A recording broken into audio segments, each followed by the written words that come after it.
সবাই বলছে তাকে রোড ম্যাপ দেন, উনি বিদেশি মাধ্যমকে বলছেন এই সময় হতে পারে। এটার কি মানে দাঁড়ালো? এ তো রোড ম্যাপ নয়, this is not a declaration, election schedule তো এটা না। তাহলে এইভাবেই নির্বাচনটা হচ্ছে এই বছরের মধ্যেই, তা তো আমি ভাবতে, মানে আমার ভাবাটা বোকামি হবে, নাও হতে পারে এটা। বরঞ্চ উনি আমাকে একটা গাইডলাইন দিলেন বা একটা পথ নির্দেশিকা বলি আমি, পথ নকশানা দিলেন, যাতে আমি একটু শান্ত থাকি, এরকম মনে হচ্ছে আমার কাছে। 6 মাসের মধ্যে উনি ইলেকশন করবেন। যে আমি যদি জিজ্ঞেস করি 4টা প্রদেশের যে প্রস্তাব তারা দিয়েছেন, do they mean it for now? জানি না তো। 4টা প্রদেশ গড়ে তারপরে নির্বাচন করতে পারবেন? তার মানে কিন্তু দাঁড়াচ্ছে, খেয়াল করেন, এইটা আর আপনার ওই যে ইউনিটারি গভর্নমেন্ট থাকতেছে না তো, এটা যা ফেডারেল গভর্নমেন্ট হয়ে যাচ্ছে 4টা প্রদেশ যদি করেন। তাহলে 4টা প্রদেশের প্রস্তাব এখন দিলেন কেন? আপনার একটা লক্ষ্য তো আছে, আমি কিন্তু বুঝতে পারছি না এটা। ঠিক এইরকম এমন কিছু কিছু প্রস্তাব তারা দিচ্ছেন যেটা কোনো মতেই ডিসেম্বর কেন, সামনের বছর জুনের মধ্যেও বাস্তবায়িত করা যাবে না।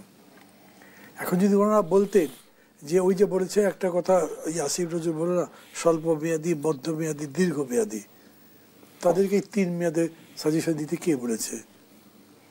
যদি তারা দেয় তাহলে বলবে যে এইভাবে দিচ্ছি, এই আমাদের স্বল্পমেয়াদী প্রস্তাব, এই আবার মধ্যমেয়াদী, এই আমাদের দীর্ঘমেয়াদী।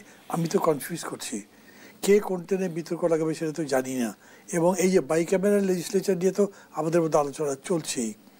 তারপরে আপনার প্রপোর্শনের ভোট, মানে ওই যে সংখ্যানুপাতিক, এটা নিয়ে আমাদের মধ্যে চলছেই।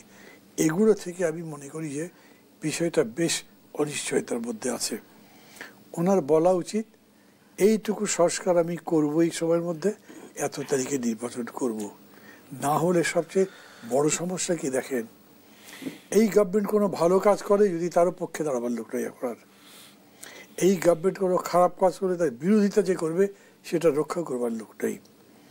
যদি কোনো কারণে অপোজিশন বিক্ষুব্ধ হয়ে একটা কর্মসূচি দেয়, পুলিশে বলে যে ঠেকাবে, তার কোনো গ্যারান্টি আছে? এই পুলিশ কি করছে?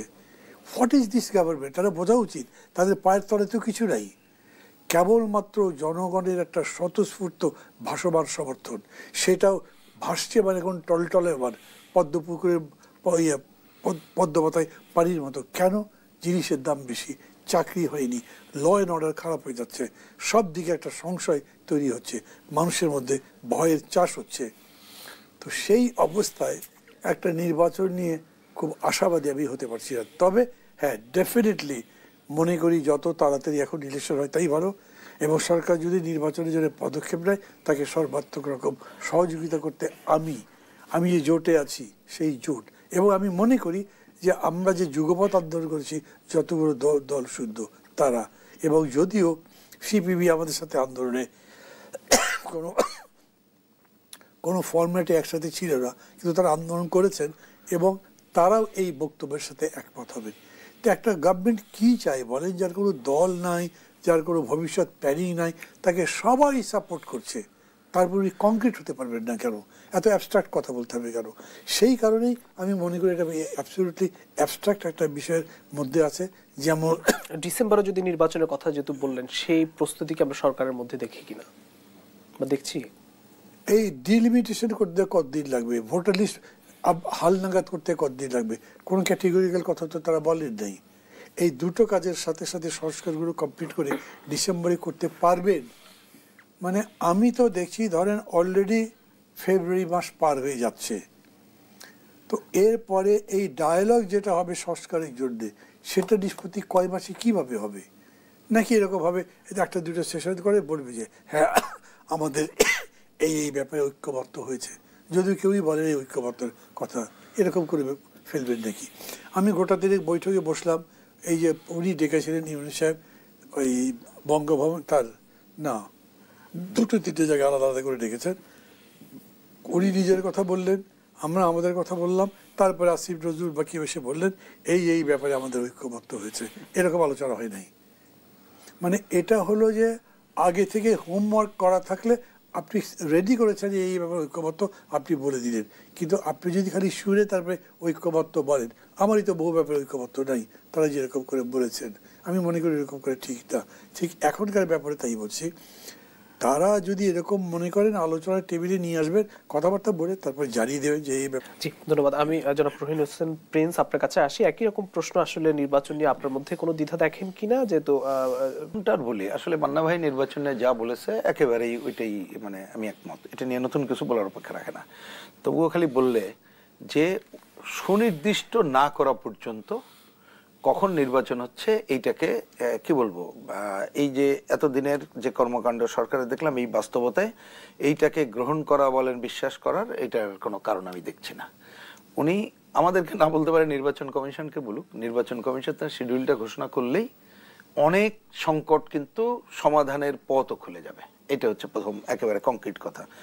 দ্বিতীয়ত আমি মনে করি যে ডিসেম্বর কেন, তার আগেই সম্ভব যদি ইচ্ছা করেন। এই যে যতটুকু সংস্কারের কথা আমরা বলছি, সুষ্ঠু গ্রহণযোগ্য নির্বাচনের যা করা দরকার, এটা যাবে না তা মনে করি না। কারণ যে অভূতপূর্ব সমর্থন এই সরকারের এখনো আছে এবং সবাই কিন্তু নির্বাচনের প্রশ্নে উনি বললেই যা যা সহায়তা চাই সবাই সহায়তা করবে। আর ওই ব্যাপারে তো ঐক্যমত তো আছেই যে আমরা সুষ্ঠু গ্রহণযোগ্য নির্বাচনের জন্য যা যা সংস্কার করার দরকার ঐক্যমতের ভিত্তিতে করব। তাইলে আমি কোনো সংকট দেখি না। কিন্তু এখনো পর্যন্ত উনি কেন এটা সুনির্দিষ্ট করে না বলে এই বিশ্বাসযোগ্যতা অর্জন কেন করতে পারছেন না রাজনৈতিক দল এবং অন্য মানুষের কাছ থেকে, সেই প্রশ্নটা কিন্তু রয়ে যাচ্ছে।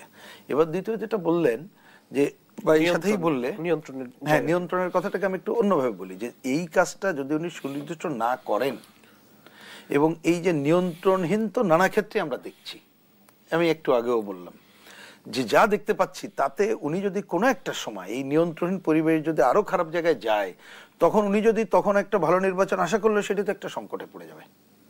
আর একটা মনে রাখতে হবে, আমাদের পেছনে তো অনেকগুলো অপশক্তি আছে, পতিত শক্তি আছে না? এই দীর্ঘ অগণতান্ত্রিক শাসন ব্যবস্থা অনেকগুলো ভেতরের অপশক্তি গড়ে উঠেছে। বিদেশি আধিপত্যবাদী সাম্রাজ্যবাদী শক্তি আছে না, যাদের পুরনো বহু মানুষের কাছে সেই ফর্মুলাগুলো আছে, কিন্তু বিরাজনীতিকরণের ধারা, নানা ঘটনার মধ্য দিয়ে এই ধারাকে মানে বিরাজনীতি ধারাকে আরো স্থায়ী করা, এগুলো যে বাদ হয়ে গেছে তেমন তা না। তা সংকট সরকারের যদি কোনো কারণে আরো বেশি দুর্বল অবস্থা হয়, তখন তো তারাই মাথা চাড়া দিয়ে উঠবে। তখন ইচ্ছা করলেও তখন তো আর একটা সংকটে পড়বো আমরা। তা আমরা তো সেটার জন্য প্রস্তুত না, আমরা প্রয়োজনও মনে করছি না, বরঞ্চ হয়তো আরেকটা নতুন জটিলতা তৈরি হবে, এটাই। আর নিয়ন্ত্রণের কথা বলছেন, এখন নিয়ন্ত্রণ কোনটা বলবো? যেমন এখন তো প্রতিদিন এই যে বন্ধের দিন, সাপ্তাহিক ছুটির দিনও কিন্তু রাজপথে মানুষ নামছে দাবি নিয়ে। আচ্ছা, ওইটা একটা তো দাবিটা অন্য বিষয়, ওটার এক কথায় বলে দিই যে যেটা আমরা বুঝি যে দীর্ঘ এই যে অগণতান্ত্রিক মানে ব্যবস্থায় অনেকে তো দাবি করতে পারে নাই। আর এই সরকার আসার পরে প্রথমে ওই যে সেক্রেটারিয়েটে উঠে গেল সুর করে, তা মনে করলো বললেই হয়তো দাবি আদায় হয়। তাই এইগুলো তো কতগুলো সংকট তৈরি হয়েছে। একটা তো বুদ্ধি খুঁজে মানে ফর্মুলা খুঁজে বের করতে হবে যে আমি এখন যতটুকু পারবো না, এটার আমার কাছে চেয়ে লাভ নেই, তবে আমি একটা রিকমেন্ড করে যাব যেটা যৌক্তিক মনে করি সেইটুকুই। একটা এই সংকট যদি চলতে থাকে, যতটুকু যা আছে আরো সংকটে পড়বে কিনা আমি তো সেই সন্দেহটা করতেছি, যেটা আলটিমেটলি এই যে গণ অভ্যুত্থানের যে লক্ষ্যকে সেটাকে প্রশ্নবিদ্ধ করবে। এবং শুধু তাই না, ওই যে বললাম যে নানা ধরনের নতুন নতুন সংকট তৈরি করবে। তাতে করে যে কথা দিয়ে আমি হয়তো শুরু করেছিলাম যে মানুষ এই যে একটা বাঁধ ভেঙে প্রথমে ভাবছিল যে কিছুই হবে না, আন্দোলন সংগ্রাম করে, তারপরে সে যে আশাবাদী হলো, নিজের জীবন দিয়ে আরেকটা নতুন হতাশার মধ্যে আসবে, এবং হতাশা হলে তখন নানা ধরনের ঘটনা ঘটবে। কিন্তু আমি কথাটা তুললাম এই কারণে, আমি আশা করি এটা যাতে এটা হবে না, আমি আশা করি এটা করতে দেবে না এই সরকার। তার জন্য দেরি না করে সে রাজনৈতিক দল এবং আন্দোলনকারী আরো যে শক্তি বর্গ আছে তাদেরকে আস্থায় নিয়ে দ্রুত সংলাপ করে কাজ করুক। আর ওইটা আমি খালি রিপিট করতে চাই, মান্না ভাই এটা খুবই ঠিকই বলেছেন।